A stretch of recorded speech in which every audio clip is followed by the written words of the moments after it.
All right, I think we are live. Let's see if it came up on my Facebook page, y'all. Maybe not. I don't know. We'll figure it out later. All right, if y'all can hear me, see me, let me know. I'm trying to verify it on this page here on the Money Game YouTube group. Facebook group page here. Oh, there we go. Okay, it's live. It's live. All right.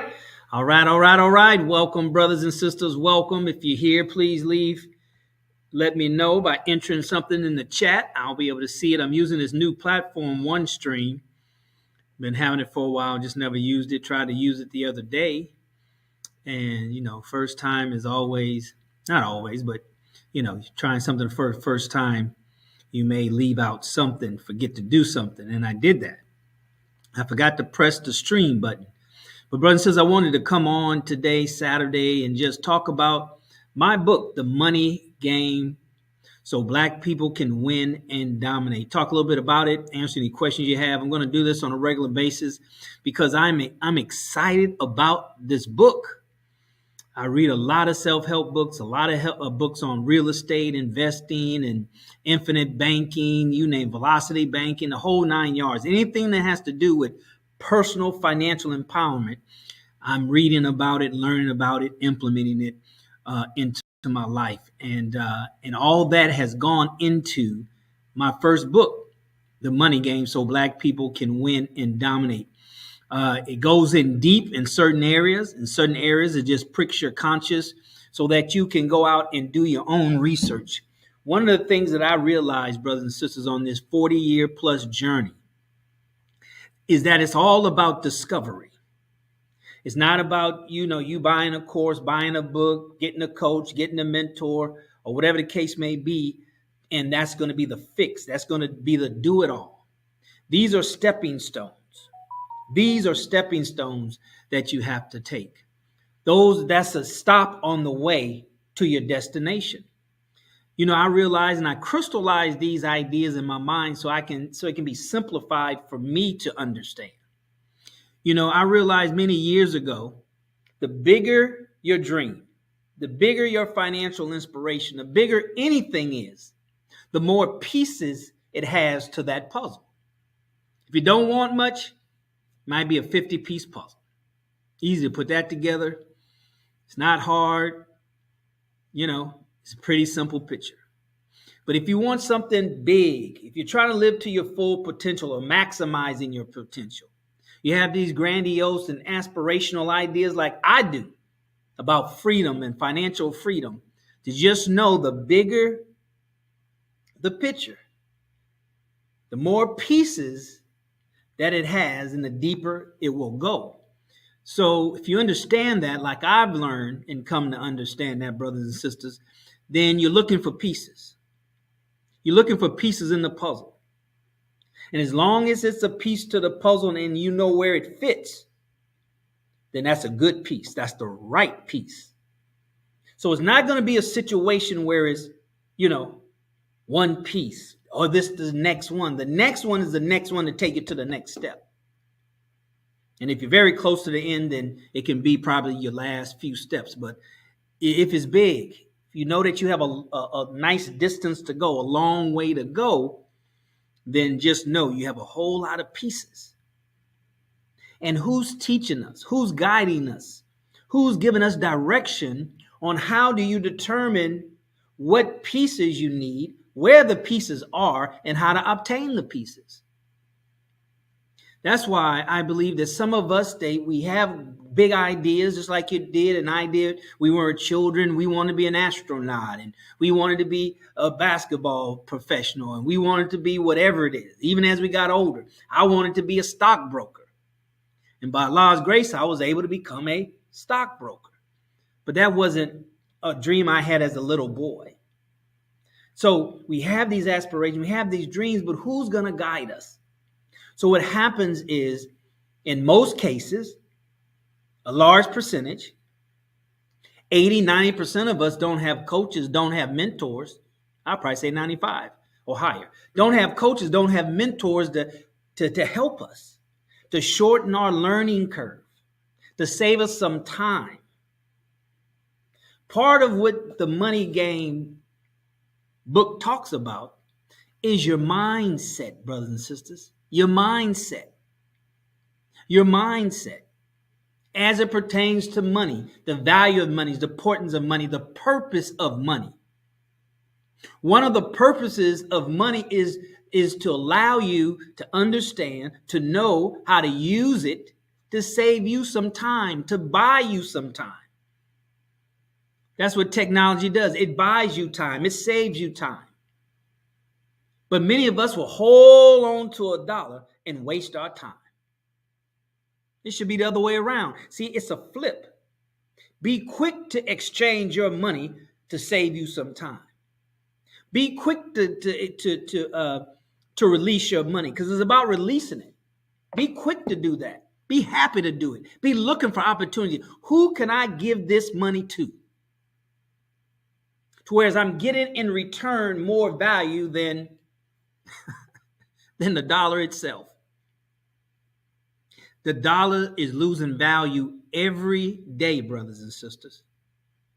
And the intelligent people, the people who know the money game so they can win and dominate, is always looking for where to place their money, where to invest their money, that it has more value than sitting around in a bank, sitting around doing nothing, looking at their digits in their bank account saying, oh man, I got money. I got the bag.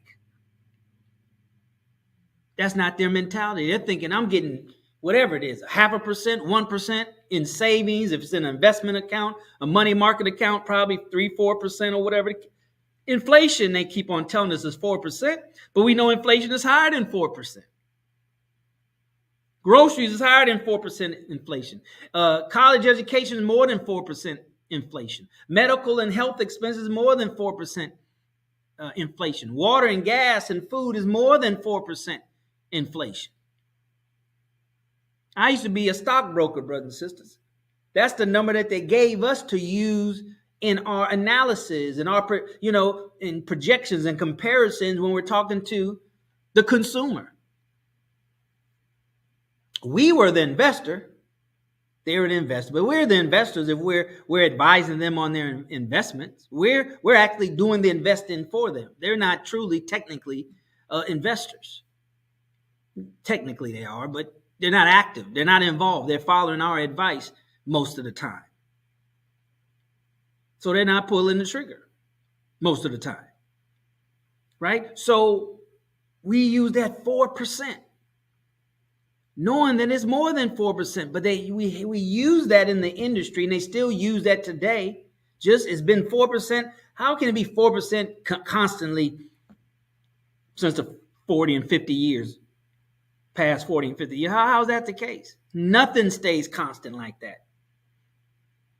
Only thing that's a flat line is a sign of death. But we use that to make our projections look better. We use that to make our returns in our investments products look better. See, once you'll understand the game that is played, the money game. How to play it, how should you play it, and how it's played on you. So you won't be hoodwinked and bamboozled. Because until we understand, have the psychological wherewithal, the emotional wherewithal around money, brothers and sisters, then it's not going to matter. Then we'll settle for creature comforts. Because like I said, when we were a child, we had big, grandiose ideas. But as we get older and life, hits on us, and the vicissitudes of life wears us down, then we tend to shy up. We tend to soften up. We lower our goals. We lower our aspirations. And well, maybe I can't do that. We start becoming more discouraged in life. And so we bring our targets down. We bring our goals down. We bring our aspirations down, and we settle for creature comforts. Nice things that make us feel good. That's what it means, creature comfort. Things that make you feel comfortable as a human being, as a creature, as a being. food, clothing, shelter, relationship. Those are basics. Those are not the end all the be. Those are basic things that we need as necessities in order to grow and live to our aspirations, to strive for our aspirations, to give it all we have to reach our full potential. See, that has nothing to do with money. That's mindset. I say in this book is not a how-to book. It's a why-to book. Why should I do it? Why do it? Why? Why should I be concerned about the money game to win and dominate? Why? The best question you can ever ask yourself or anybody is why. Why, brothers and sisters? Why you need this book? Why you should get it? Because you can get a lot of books with techniques, but this covers metaphysics. This covers so much, brothers and sisters. I've been in the Nation of Islam under the leadership of Honorable Minister Louis Farrakhan for 31 years. Can you say it? 3 decades? Entering my 4th decade. So by osmosis, there's so much teaching in my brain that I just sprinkle in this book like seasoning, like my boys say, right? In this book as seasoning to make it taste better, to make it more potent, to make it more appetizing. Because why? What kind of mindset would you have to win and dominate in anything? But everybody should get this book. Why? Because everybody plays the money game. Everybody.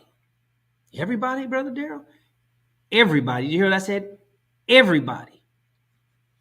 Even the homeless man on the corner. He or she plays the money game. How was that? I'm glad you asked. Anytime you pull up or someone pulls up to a person in need, as we should do, help somebody in need. That's why God has given you more than what you need, what I need, so we can share and give cheerfully. So pull up to the stoplight, OST near the mosque. Somebody's there, sisters sometimes there. Waiting for some money, asking for some financial help.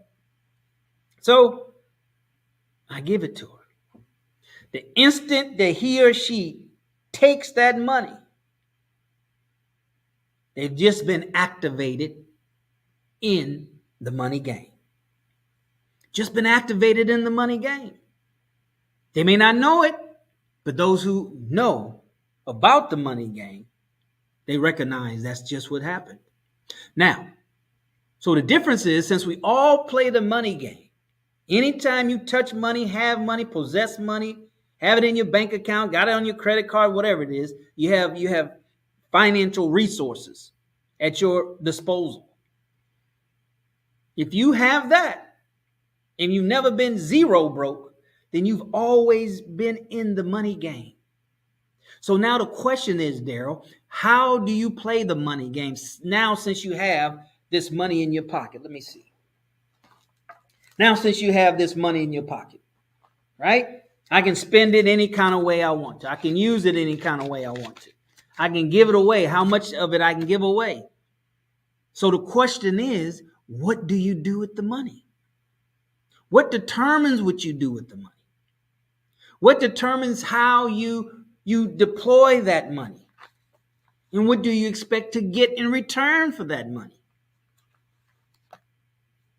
It's all based on our programming. Our programming about money, our programming about value, our programming of self-worth, our programming on where we want to go in life and how to get there. All that plays into the money game and how you play it. What rules are you playing by? What philosophy are you playing by? What philosophy are you playing by? A poverty philosophy?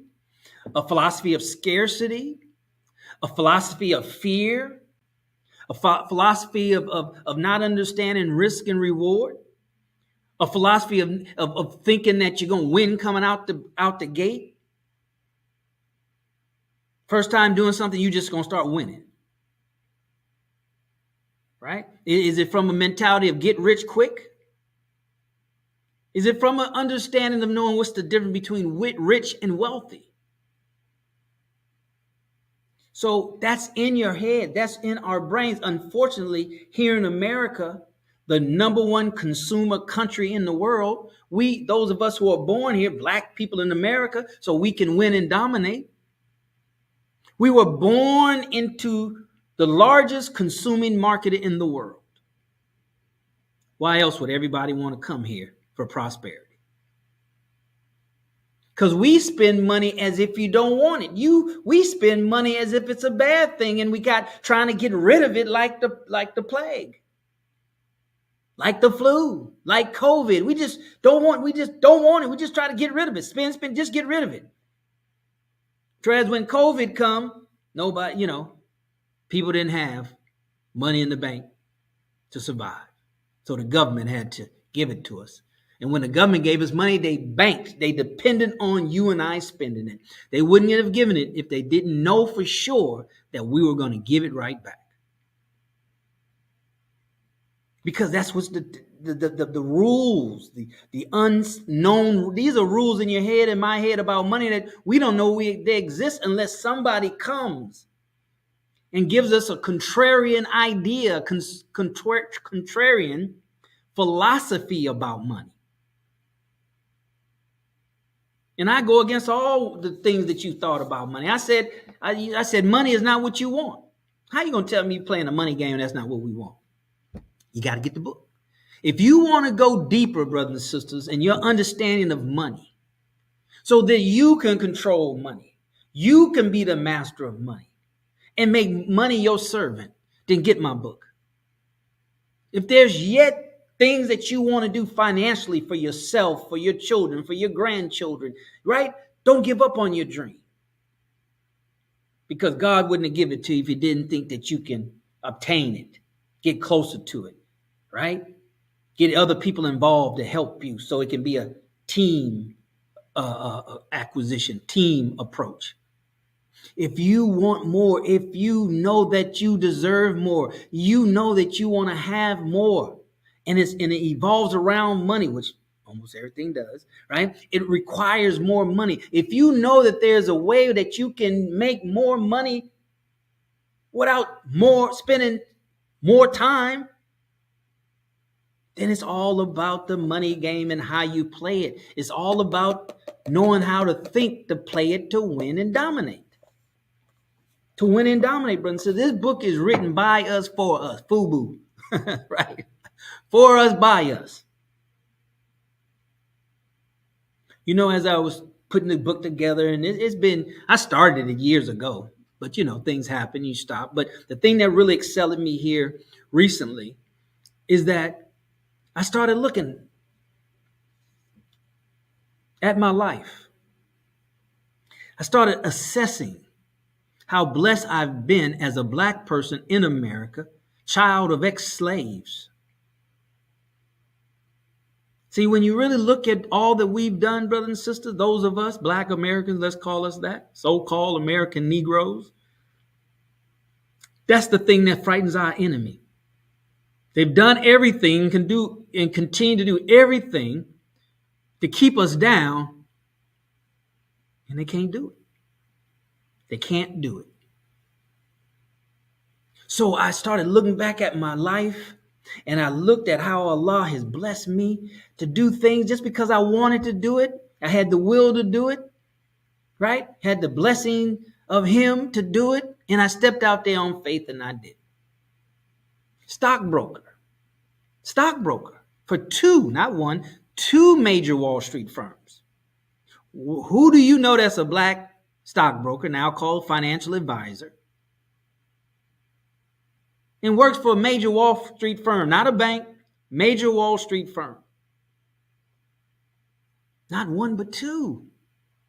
Not because I, graduated valedictorian from high school. Not that I graduated from, a top HBCU, Morehouse, Howard. I was an average student. Average student. Even stayed back a grade. I don't tell a lot of people that. I even stayed back a grade. Not flunked. Stayed back a grade in high school. Had a speech problem. Maybe that's why I talk so much now. I used to go to UC, University of California, speech pathologist. See, can't even say the word, right? Doctor. Hold your tongue while you talk. And became a stockbroker, brothers and sisters, for two, not one, but two major Wall Street firms. Dean Witter, right? Dean Witter, the same firm that the guy in that Will Smith performed or played in Pursuit of Happiness, I think the movie is called, right? Dean Witter out of San Francisco, my hometown. And then two, Charles Schwab. You've heard of Charles Schwab. Still one of the largest brokers. Then from there, brother and sister, I went into real estate investing. I taught myself how to invest in real estate. I taught myself how to wholesale real estate, how to become a wholesale investor. I took a book. That's why I know the power of books, especially nonfiction books. Some people need coaches and spend all this money on coaching. Not that you don't need coaches, right? And spend money on mentors and you got to get what you need. Obviously, I didn't need that, but I didn't know if I needed it or not. I just had a desire. I started studying real estate investing way back in 1980. So you come up to 2000, was that 2020 years later? Because the seed has been planted in my brain about how to buy real estate with no money down. Back in 1980s. So I took that book that I got, real estate book by, God, I need to remember the guy's name. It came with a book and 4 cassette tapes. Ron LeGrand. Took the book, brother and sister, went through it like a fine-tooth comb. Said, do this, do this, do this, do this. It really didn't say do that. It wasn't a course. It was a book outlining the concept and idea of wholesaling. And I took just the steps that he mentioned. He taught you what to do, but not how to do it. I'll share that more with you later. That's a marketing hack or marketing technique. Teach you what to do, but not how to do it. You got to buy the course to find out how to do it, the steps. What do? You go look for properties. Then when you find the properties, you go look for the owner. Then when you find, those that's what you do.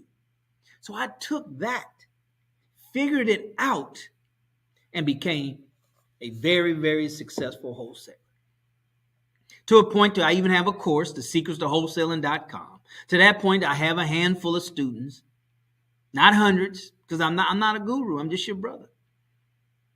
But the handful that I have of students, the percentage of success is high, very high.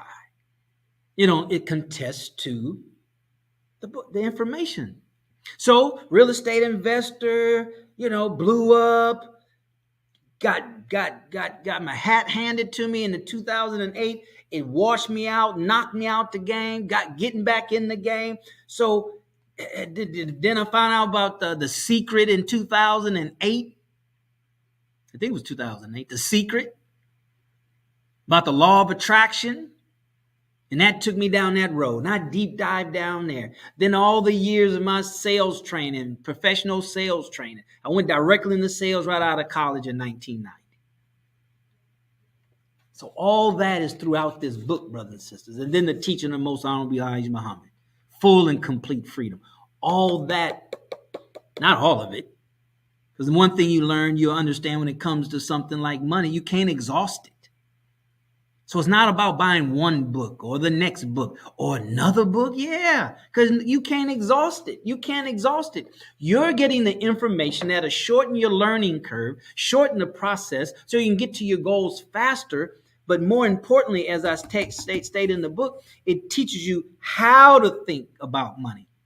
Not what to think, how to think about money. And then you can customize it. See, then you can see how to put it together based on your specific circumstance. Anybody can follow a recipe, but a chef can go into the kitchen, take the different various spices, right? Understanding what the spices do, how they affect different foods, and when do you put it in, and what temperature, before or after the cooking, So that's because they know how, right? They know the how to cook. They know the whole gamut, how to and the what to. So they have the comprehensive knowledge of cooking, the how to and the what to. How do you get money and what do you do with the money once you get it? See, you got to have both. We just know how to get it. This society in the world teaches you and wants us to focus on get money, get money, get money, get money, get money, get money. But what do you do when you get money? Spend it, spend it, spend it, spend it, spend it. See, that's the cycle they want us in. That benefits those who know the money game to win and dominate. For those that know the money game to win and dominate, they understand, they know, they see what's going on. They're not oblivious to what's going on. It's not good or bad. They don't put judgment on. They just recognize it for what it is and say, okay, I know what side I want to be on. I know what side of the equation I want to be on. That's what happens. That's what this money game book is all about. It's to prick your conscience. As they say, your brain is like a rubber band. Once you stretch it, it never goes back to its original shape.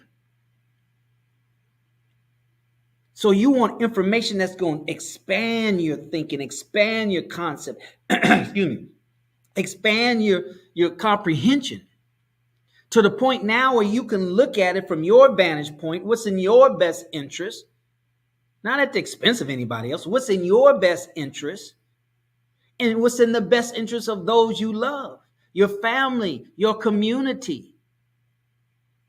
See, you don't have enough money if you're thinking about your family and your community. Because how much money does the black community need? 40 to 50 to 60 million of us in America. You think your little 2-3 billion gonna make a difference when we spending $1.789 trillion? See, a billion is good for the individual, but a billion is not good. It's not good. I shouldn't say good or bad, but billions for an individual is enough. But billions for a whole nation of people is not enough. It's not enough. So is our perception. It's how we think about money, right? It's what we understand that money, the purpose of money is for, the generic purpose, the spiritual purpose of money. What is it for? Spiritually, what is it for? Because if you don't keep God in the center of things, then Satan's going to get you sooner or later. Satan of self, Satan of other than self. So brothers and sisters, get this book, not for me, but for you, right? You go to Amazon and get it, but here, for you showing up and being here, I got a special gift for you. Even if you don't have the book yet, I have something I want to give, right? Pay it forward. See, these are law of attraction, the law of reciprocity and all that stuff. You see what I'm saying? All of that. See, when you understand the laws that govern the universe, you don't get bogged down in, if I buy this book, if I invest it here, So the gift for everybody that's here and everybody wants it. This is my gift to you in celebration of the release of my book. And to pay it forward and to sow before I reap, go to themoneygamebook.com, themoneygamebook.com.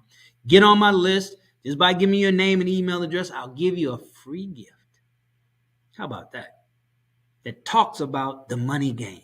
It helps you to crystallize and unlock these things in our brain that doesn't allow us to at least know what we're looking at and be able to decipher it to benefit ourselves, our family, and our community. So that's it, brothers and sisters. I will come to you several times a week because it's time to crank it up and take it to the next level. What man will have a light and shine and hide it under a bushel basket. So, brothers and sisters, thank you so very much for being here. Share this stream. Share it, share it, share it. Right? Make it go evergreen, mean it just lives forever and ever. All right, and we'll see you next time. And as always, I'll see you at the top, not from the top, because you, your family, but most importantly, our Black community deserves your very best. Peace.